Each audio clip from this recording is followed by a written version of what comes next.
You ever hear the sound of metal being slammed again and again? Like a drumbeat of pure spite. That's what woke me up most mornings. The crash of my trash can being hurled across the pavement. And every time, standing there smug with her oversized sunglasses and clenched jaw, was Karen, the self-proclaimed homeowners association queen of our neighborhood. She wasn't just moving my can. No, she smashed it. 65 times. I counted. 65. Like it was her morning workout. Like breaking someone else's property was her God-given right. And every single slam echoed in my skull like nails on a chalkboard. Why? Because according to her, my unsightly trash can wasn't compliant with the HOA's aesthetic. I tried reasoning. Karen, it's city regulation. It has to be at the curb by 6 a.m. She rolled her eyes. Regulation. My homeowners association rules override that. We don't live in the slums. Take it in. That smug tone. That venom in her voice. God, I could feel my blood pressure spike. How do you argue with someone who thinks they're the sheriff, the judge and the executioner of a cul-de-sac? For weeks, I swallowed it. I sighed. I grumbled under my breath. Neighbors whispered, but no one dared challenge her. They'd seen her tactics, fines, threats, endless harassment. She once ticketed a family for leaving a bike in their driveway. A bike. The woman thrived on control. But me, I reached my breaking point. One morning, after trash day, I found my can not just dented but caved in like a car wreck. The lid was split. The handle ripped clean off. And there were Karen's muddy heel marks stamped right across the side like some deranged signature. I muttered out loud, my voice shaking, "Enough. This is it. No more." That's when the idea came. See, I'd done some contracting in my younger years.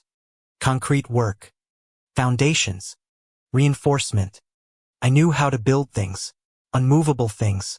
So I went to the hardware store. Bought bags of quickset concrete. Rebar. Steel plates and built myself a new trash can. On the outside.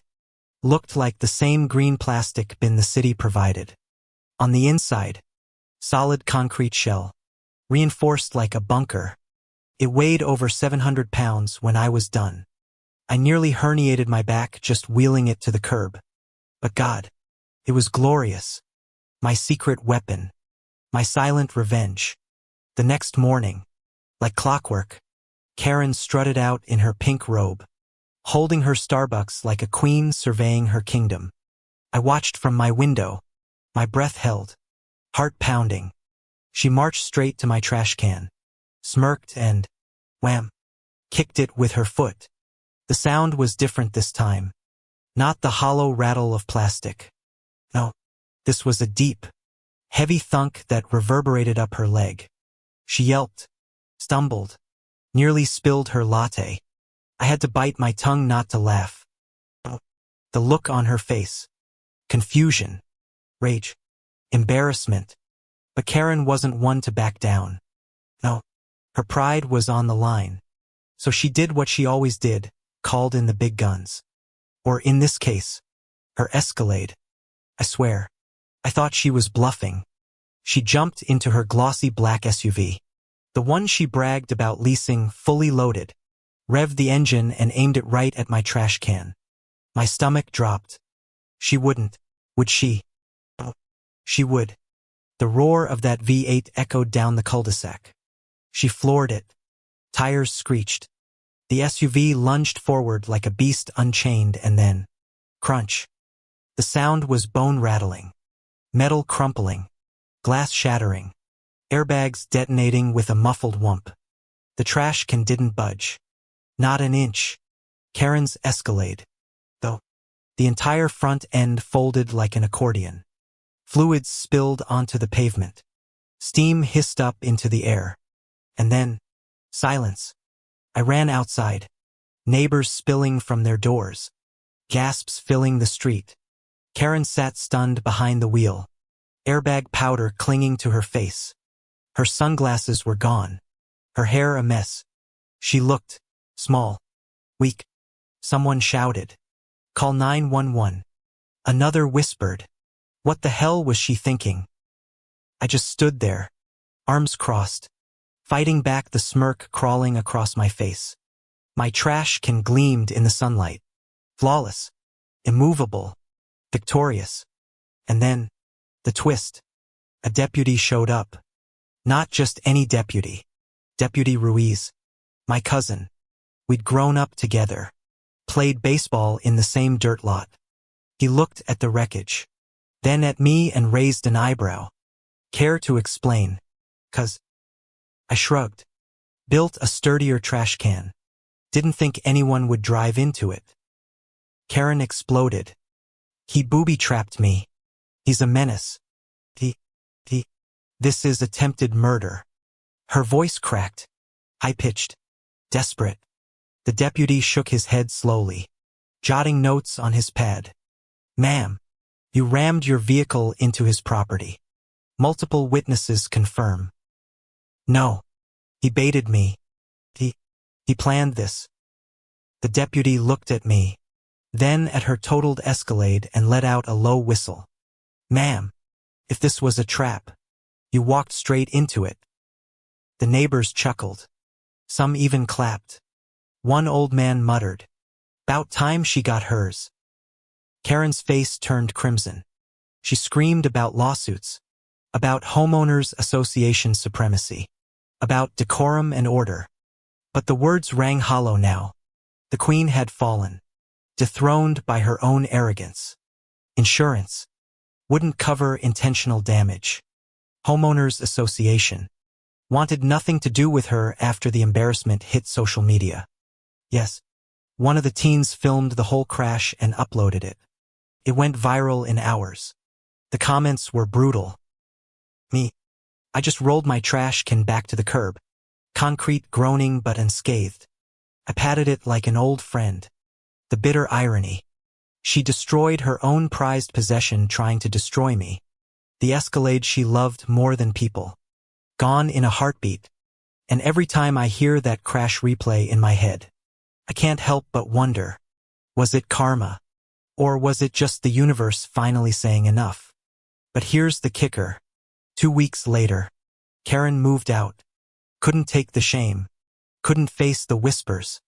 They said she left town. Traded her robe and latte strut for anonymity. And me, I still live here. Still put my trash can out by 6 a.m. Still hear the echoes of that unforgettable crunch. Sometimes justice doesn't come from courts, or fines, or homeowners association letters.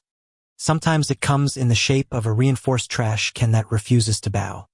And every morning when I roll that 700-pound beast to the curb, I smile, because Karen smashed it 65 times, and on the 66th, it smashed her life right back. So tell me, was I cruel for setting the trap? Or was it just the sweet taste of karma finally served? Thanks for listening, and don't forget to subscribe to my YouTube channel for more insane homeowners association justice stories. You can't leave your trash can out past 6 p.m. It's against regulations. That voice, that sharp, nasal, holier-than-thou tone that makes your stomach twist before you even turn around. I didn't need to guess. It was her Karen from the HOA. I was just rolling in from a 12-hour workday, sweat soaking through the back of my shirt, my arms full of groceries, when she struck like a hawk on a leash. Her little dog yapped at my feet like it knew this was its cue in some demented play. I blinked. It's 6:03, Karen. She crossed her arms, lips pursed so tight it looked like she'd swallowed a lemon. Rules are rules. If we let you slide, everyone will think they can break them. I wanted to scream, or laugh, or both.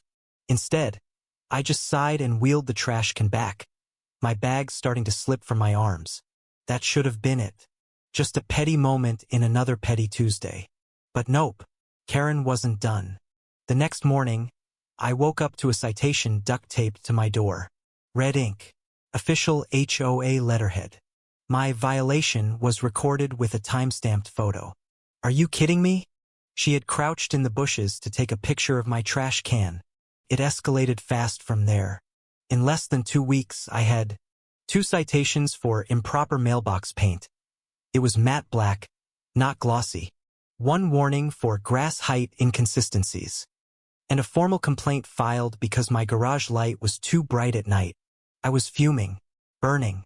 I could feel the rage curl behind my eyes like smoke in a sealed car.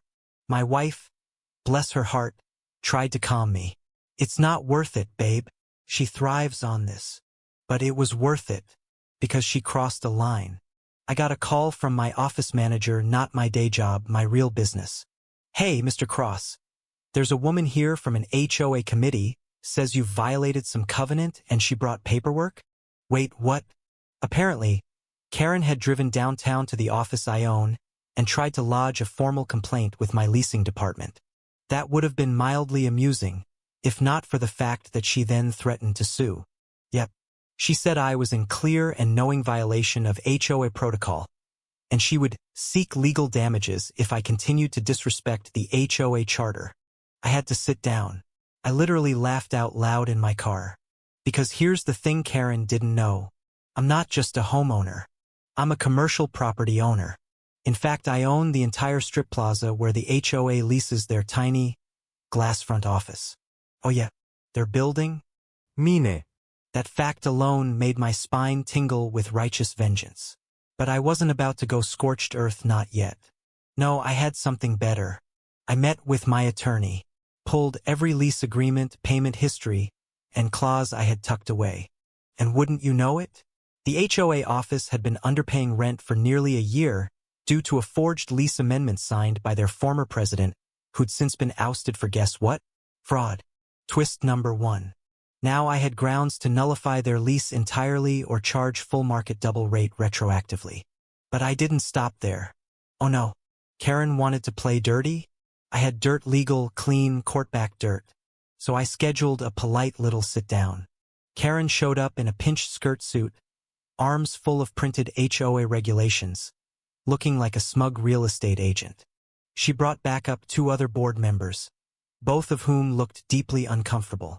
Mr. Cross, she began, as if we were in a courtroom, we've come to resolve your ongoing noncompliance with HOA standards. I held up a finger.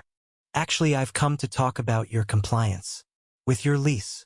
Karen blinked. Our lease. I slid the folder across the table. My lawyer smiled behind his glasses. In reviewing your payment records and your former president's actions, we've found substantial discrepancies. This forged addendum, I tapped the paper, voids your current agreement. The room went silent. Karen's mouth flapped like a fish. That was approved years ago. It wasn't. Not legally.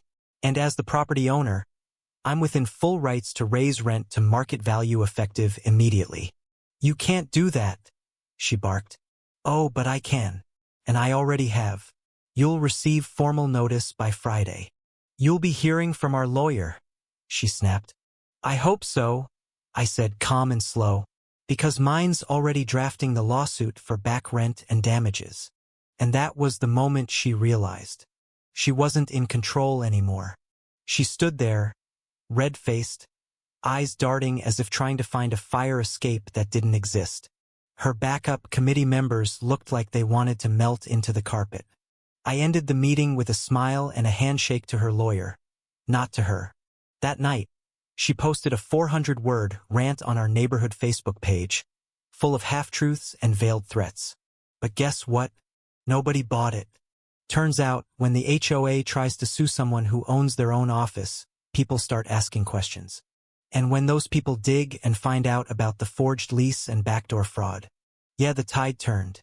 Neighbors who once nodded quietly at Karen now crossed the street to avoid her.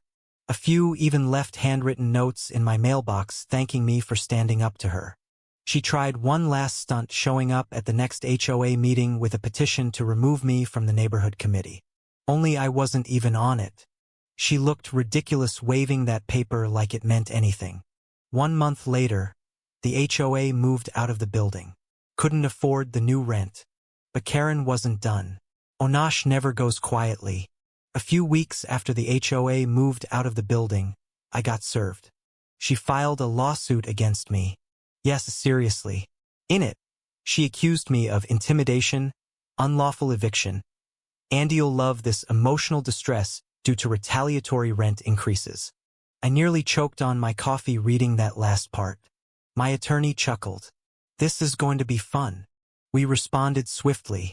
Not only did we submit the full audit showing the forged lease signed by a man currently under criminal investigation, but we included copies of every citation Karen issued me personally, time-stamped and categorized under selective enforcement. We had neighborhood statements, surveillance footage, and email threads where she openly bragged about putting me in my place. Oh, and a fun little clip from that HOA meeting where she said, "I don't care who owns what, I make the rules here." That courtroom? Dead silent when it played. Karen sat stone-faced, flanked by a lawyer who looked like he regretted every life decision that led him to that courtroom. The judge dismissed her lawsuit with prejudice, meaning she couldn't refile it again. And just to twist the knife, he ordered her to pay my legal fees. Karen stormed out, slamming the courtroom door behind her, heels clacking like gunshots on tile. That was the last time I ever saw her in person.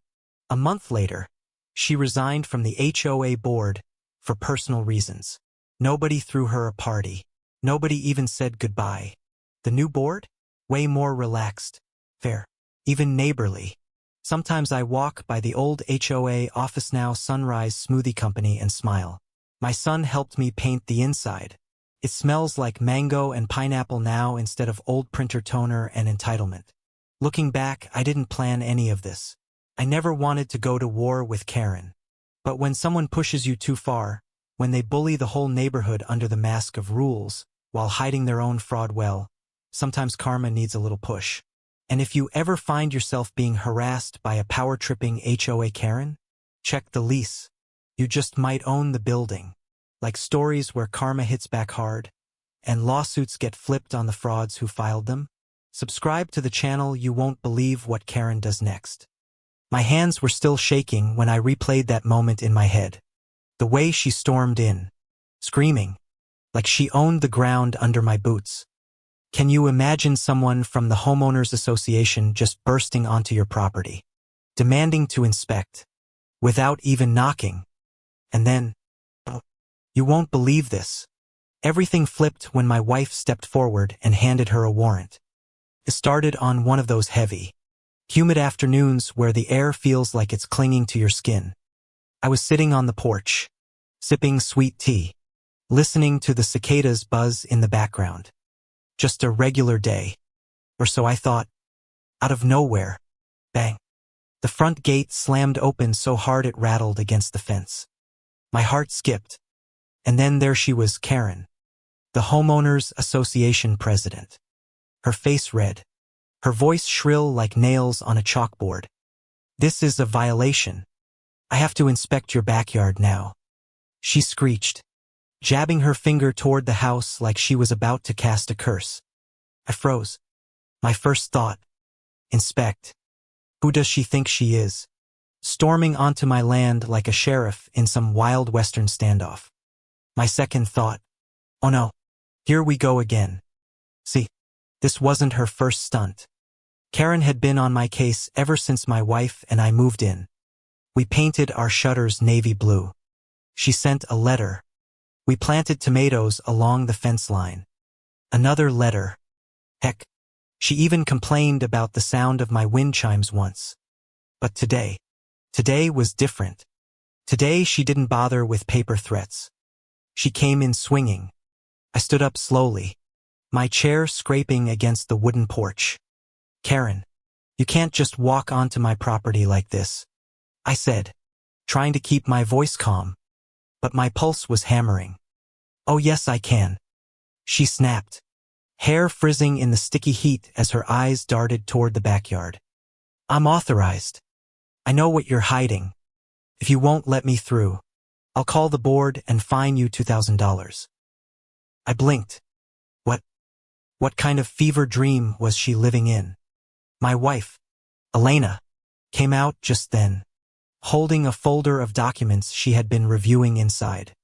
She looked calm, almost too calm, the kind of calm that makes you think, oh, someone's about to get roasted. "Elena," She just barged in, I said, gesturing wildly. Karen turned to my wife, practically foaming at the mouth. Your husband is obstructing homeowners association business. I demand access. Now. There was this pause. Just silence. Except for the buzzing cicadas.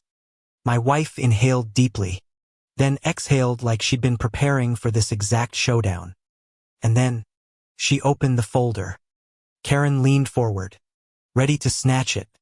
But my wife slid a crisp, official-looking document right in front of her face. Funny you mention authorization, Elena said smoothly, because the only inspection happening here today is this one. Karen squinted. Her lips parted, but no words came out. Her eyes darted across the paper. And then I saw it. The instant all the fire drained from her. The flush in her cheeks went pale. A warrant. Not for us. Oh no. For her. I swear. If I hadn't seen it with my own eyes, I wouldn't have believed it. But my wife had quietly been working with a county investigator for weeks. Why? Because Karen had been pocketing homeowners association fees. Embezzling. Faking inspection reports. Harassing homeowners into paying extra fines and keeping the cash. And today, was the day the warrant dropped.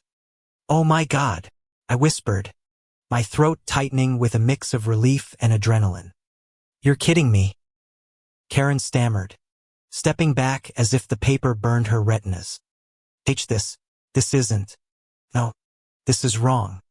Her voice cracked, but Elena didn't budge. It's signed by a judge. Karen, you wanted to inspect us. Well, guess what? The county wants to inspect you. And I swear, for a split second, you could hear nothing but the creak of the porch boards under her trembling feet. Then came the chaos. Karen started shouting nonsense, waving her arms, trying to deny everything. She backed away, tripped over the garden hose, nearly toppled into the flower bed. You set me up. This whole neighborhood will regret this. She shrieked. Sirens wailed in the distance. My heart pounded harder. Was this real? Was it really happening? Karen, the self-appointed queen of the block, finally cornered. The sheriff's car rolled up, dust rising behind it. 2 deputies stepped out, calm but firm, hands on their belts. Karen spun toward them, flailing. Arrest them. They're violating homeowners association code. They're criminals. One deputy raised an eyebrow. Ma'am, the warrant is for you. That broke her. She froze again, this time with tears brimming in her eyes. She started babbling, pleading, bargaining. I didn't mean to. Listen, I can fix this. I can pay it back. But it was too late. The deputies read her rights right there on my lawn. Neighbors peeked from behind blinds, some even stepping onto their porches to watch. You could hear whispers ripple down the street like wildfire. And me, I just stood there, stunned, half wanting to laugh, half wanting to cry. My wife's hand slipped into mine, steady and strong. For years, Karen had been the thorn in everyone's side. She bullied retirees, fined young families for toys left out, threatened to tow cars from driveways. She thought she was untouchable. But in that single, surreal moment, everything turned. And here's the kicker. Later that week, when the official reports came out, the whole neighborhood learned she'd siphoned nearly 50 grand from homeowners association funds over 3 years. 50 grand. No wonder she was so desperate to cover her tracks. People gasped. Some shouted. Others cursed under their breath. And me, I just shook my head. Unbelievable, I muttered, though deep down, it all made sense. But here's what stung. The twist that left me rattled even after she was gone. A few of the board members had known. They weren't innocent. They'd looked the other way, let Karen run wild, because it benefited them too. Sure, she went down, But the board. They slipped through the cracks. Untouched. That bitter taste.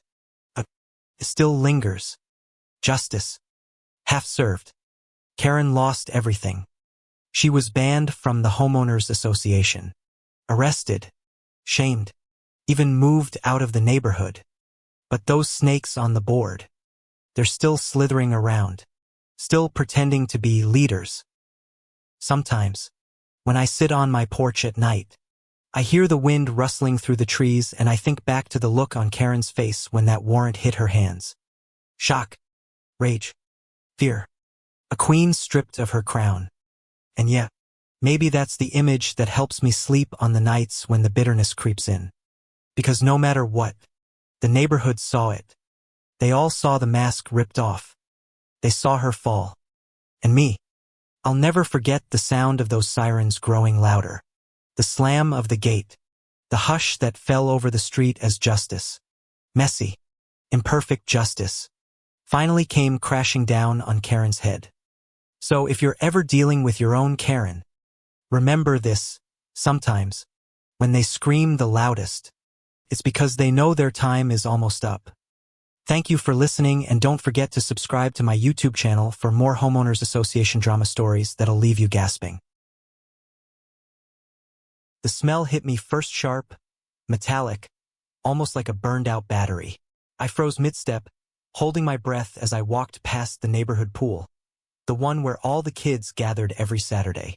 Then I saw it. A line of plastic barrels, half hidden under a tarp near the fence, each one with peeling hazard symbols screaming, "Toxic." Who in their right mind would store banned chemicals right next to where children swam? And then it clicked. Karen and her sister. You know the type. The Karen sisters, as everyone called them, one blonde, one brunette, both permanently scowling like life owed them free manicures and eternal control over the HOA. They'd been the self-appointed rule enforcers for years. But breaking actual laws? Oh, this was a new level of stupid. My jaw clenched. I could almost hear my heartbeat pounding in my ears. Was I really seeing this? Was this real? I crouched closer, pulling back the tarp just enough to read the warning labels. Methyl something something flammable. Dangerous. My stomach turned. It wasn't just bleach or pool cleaner. This was industrial-grade stuff. And the worst part? The pool was buzzing with kids laughing, splashing, their parents lounging nearby without a clue. Oh, hell no, I muttered. This wasn't just careless. This was criminal. Of course, the minute I confronted them, it went exactly how I expected. Karen, let's call her Blonde Karen, crossed her arms. Chin tilted so high I thought her neck might snap. "It's none of your business," she said, her voice dripping with that fake sweet tone she used whenever she wanted to sound reasonable. "None of my? Are you serious? There are kids playing not 10 feet away, and you've got barrels of God knows what's sitting here like a time bomb." I shot back. Karen, the brunette, rolled her eyes. "You're overreacting. It's just some cleaning supplies. We run this HOA. We know what we're doing." I almost laughed. "Cleaning supplies? Lady, these barrels look like something you'd find in a meth lab." Her face twisted. "Excuse me. How dare you accuse us of something like that?" And just like that, the shouting started. Parents started noticing. Heads turned. A mother grabbed her toddler from the pool and whispered, "What's going on?" I could feel the tension building like static in the summer air. But then, something inside me shifted. Why argue with people who don't even know they're drowning in their own arrogance? I took a breath, pulled out my phone, and smiled. "You know what? I don't have to argue with you. I have someone who would love to hear about this." You should have seen their faces when I said, "My sister is a fire marshal." Their smug expressions flickered just for a second, just enough for me to know they were scared. And why wouldn't they be? My sister, Mia, doesn't play games when it comes to safety. The minute I called her, I could hear the fire siren echo in her voice. "Where?" she asked. No hesitation, no small talk. "Neighborhood pool," I said, my words quick and sharp. "They've got industrial chemicals right next to kids." "I'm not kidding. It's bad, Mia." "Stay there," she said. And then click. She was on her way. I turned to the Karen sisters, who were whispering furiously to each other now. I couldn't help but grin. You have about 10 minutes to explain why you're hoarding banned chemicals before a fire marshal gets here. Good luck with that. Oh, you're bluffing, blonde Karen sneered. Am I? I asked, tilting my phone so they could see the text Mia had just sent. ETA 7 minutes. Backup coming. Their faces drained of color. Oh, this is going to be good. 7 minutes felt like forever. But when Mia's red truck came around the corner, lights flashing, the energy in the air just snapped. She stepped out in her gear helmet, jacket, gloves, and she didn't even glance at me first. She went straight to the barrels, reading the labels like a soldier scanning a battlefield. Then she turned, slow and deadly calm, toward the Karens. Who owns these? She asked, her voice like steel. Karen stammered. We do. But it's not. Do you have a permit for storing hazardous materials near a public pool? Mia cut her off. It's not hazardous. It's just, do you have permit? Mia's tone could have sliced glass. Karen, for once, had nothing to say. Just silence. I swear you could hear a pin drop. Parents were backing up now, gathering their kids, some even filming with their phones. Oh, it was going viral, no question. Step away from the barrels, Mia ordered. Now. And then came the twist I didn't expect. When Mia popped the lid of one barrel, a sharp, nauseating smell hit everyone in the area. People started coughing. Even I had to step back, covering my nose. This isn't just illegal, Mia said, looking up at the sisters with an expression that made my spine tingle. This is a fire hazard. If one spark hit this, your whole HOA would be ash in 10 seconds. The Karen started babbling excuses. We didn't know. It was on sale. We were just trying to clean the pool. But Mia wasn't having it. She pulled out her radio and called in the hazmat team. The hazmat team. The look on Karen's face? Priceless.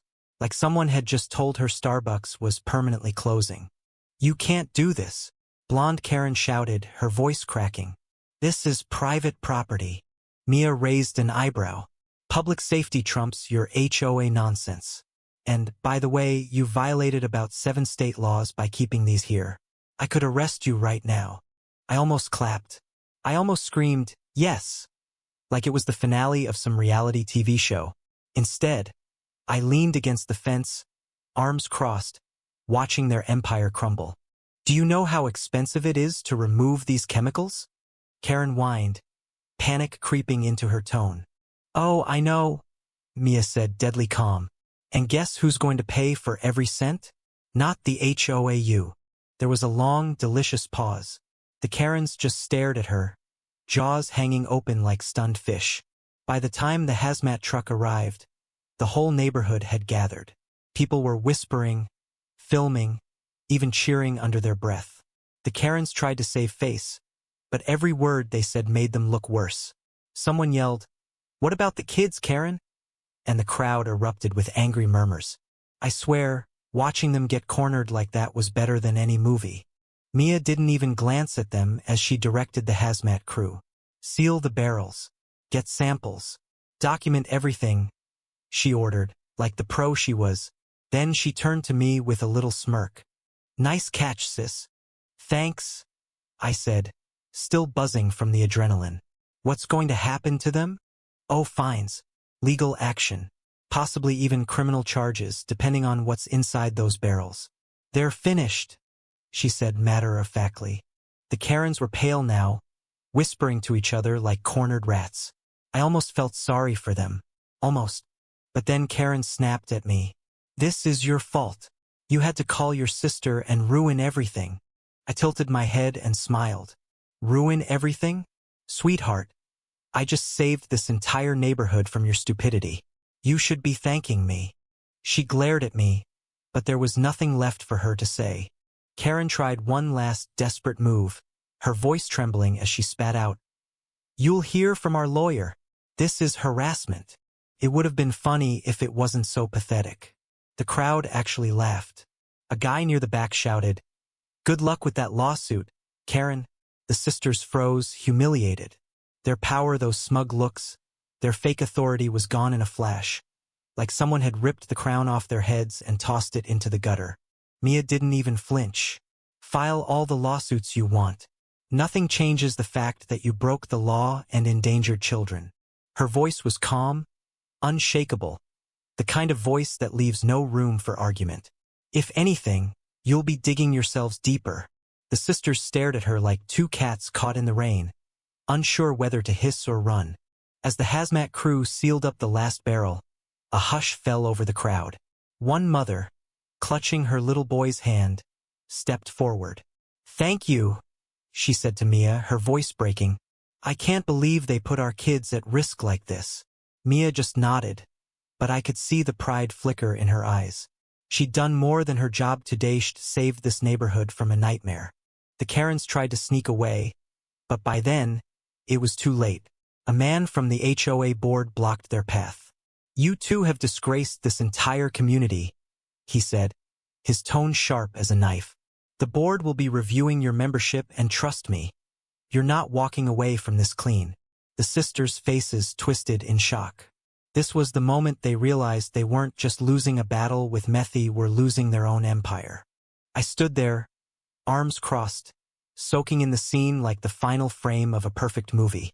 "So," I said almost casually, "do you still think it was none of my business?" Karen looked like she wanted to scream, but the words stuck in her throat.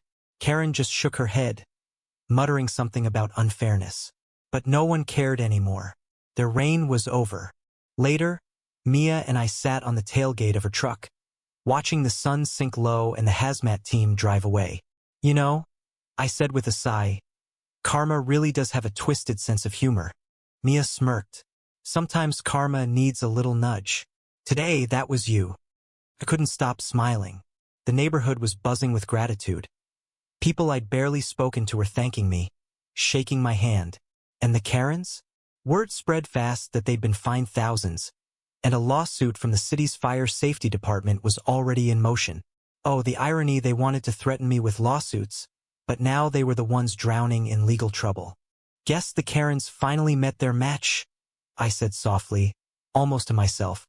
Mia chuckled, starting her truck. "Let's just hope they learn something." But knowing them, I doubt it.